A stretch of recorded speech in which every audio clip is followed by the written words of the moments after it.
Tony Patt, we knew, was a study in contrast, a devoted yet never convoluted student of the universe, a punk rocker, a hip-hop head, a lover, a fighter, an intellectual, and a homeboy. Tony was known for his fierceness and honor. Above all, he fiercely stood up for and honored those around him who he loved. But the fabric of his existence rested on his personal honor and the respect he showed for those he cared for. Check. Check. Check, check. Check. That's good.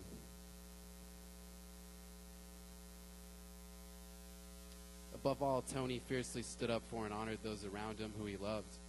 But the fabric of his existence rested on his personal honor and the respect he showed for those he cared for.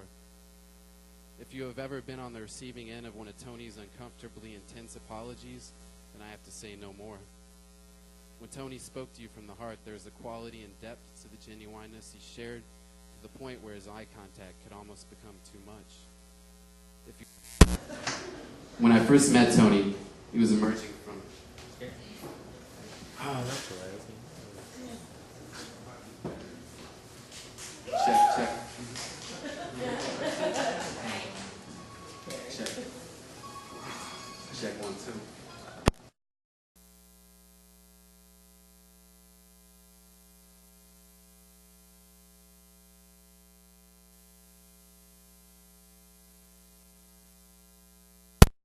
'40s. I found him to be intelligible and friendly, and knowing of his reputation, I challenged him to a drinking contest of Bacardi 151 that solidified our friendship. We kept in touch, although this was sometimes difficult. A rock thrown at a window was often more effective than a phone call to Tony's house on Lexington Street. Until we began studying philosophy and history at Houston Community College. During this time, we devoted Tuesday nights to preserving K-True episodes of Tier on cassette tape, and we worked out our puerile literary voices between games of dominoes, bottles of cognac, or meals at La Tapatia. I represented a literary magazine, Asphyxia Digest, at the time, but Tony was not ready to publish. Sometime around 2005, he moved to Arkansas, where life was beautiful but challenging. He described it for me once like this: "The sass is going hard in the paint, actually. Great weather and polite cops. It's big rock candy mountain in this motherfucker. I have one actual friend, dude named Jericho, who grew up on a reservation in Oklahoma. If your roommate is an ex-Army Ranger with military knife training who has done time in a federal penitentiary, you will at least hesitate before you eat his leftover pancakes."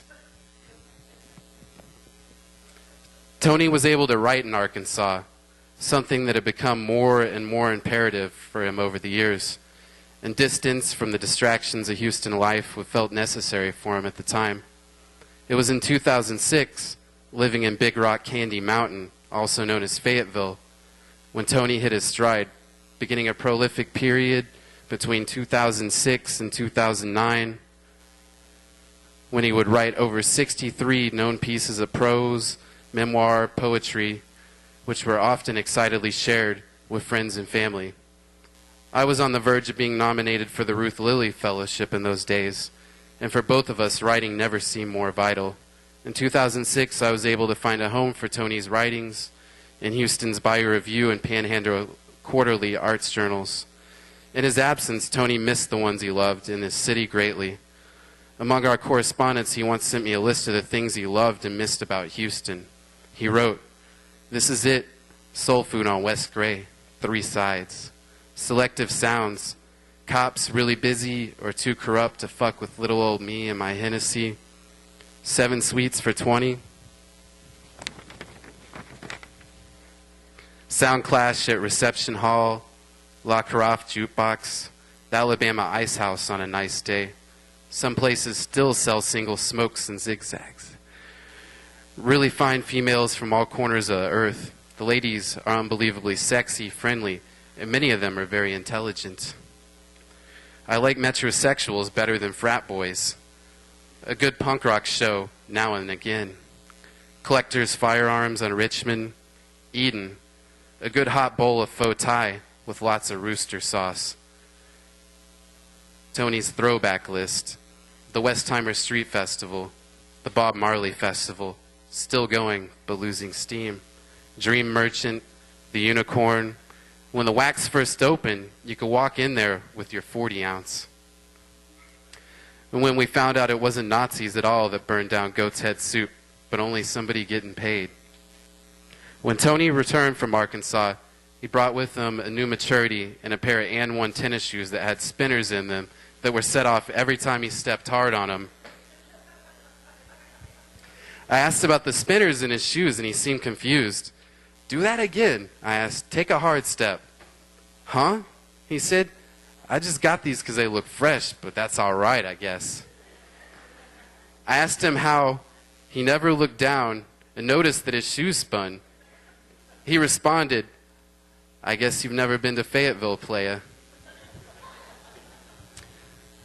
Tony was determined to continue his writing,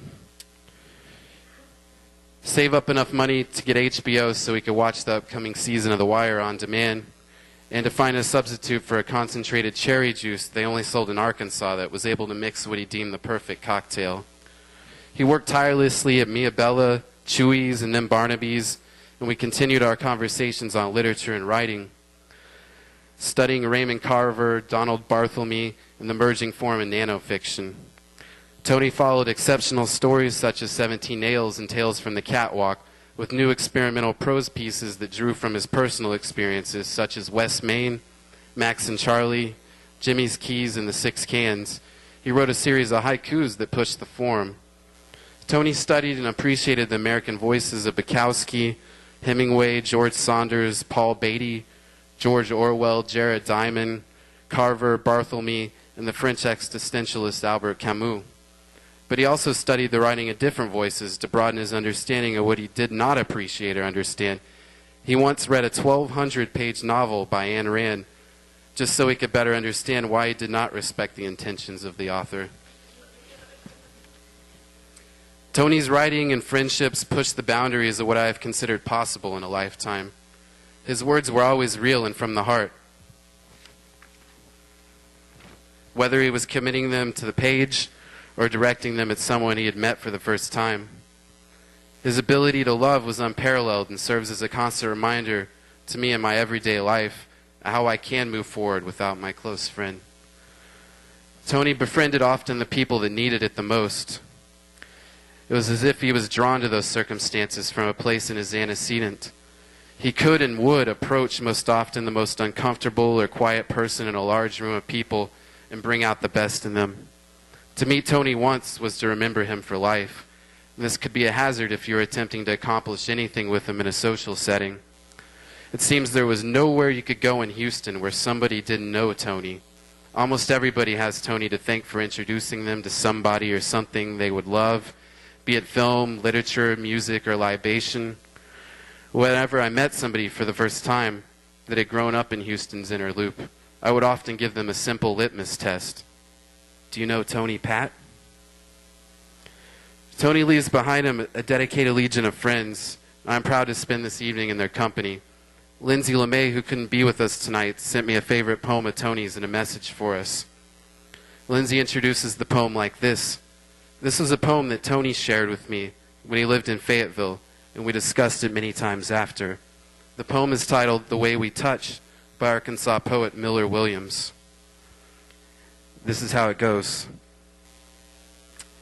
Have compassion for everyone you meet, even if they don't want it. What appears bad manners, an ill temper, or cynicism is always a sign of things no ears have heard, no eyes have seen. You do not know what wars are going on down there, where the spirit meets the bone. Lindsay adds this. It gave words that I couldn't find to describe what was so unique about my friendship with Tony. We understood each other where the spirit meets the bone. I don't miss him any less today and could not miss him any more. I'd like to thank everybody tonight for coming out a year later as we celebrate the life, the art, the passion of our friend, our son, our brother, Nathan, Anthony, Pat.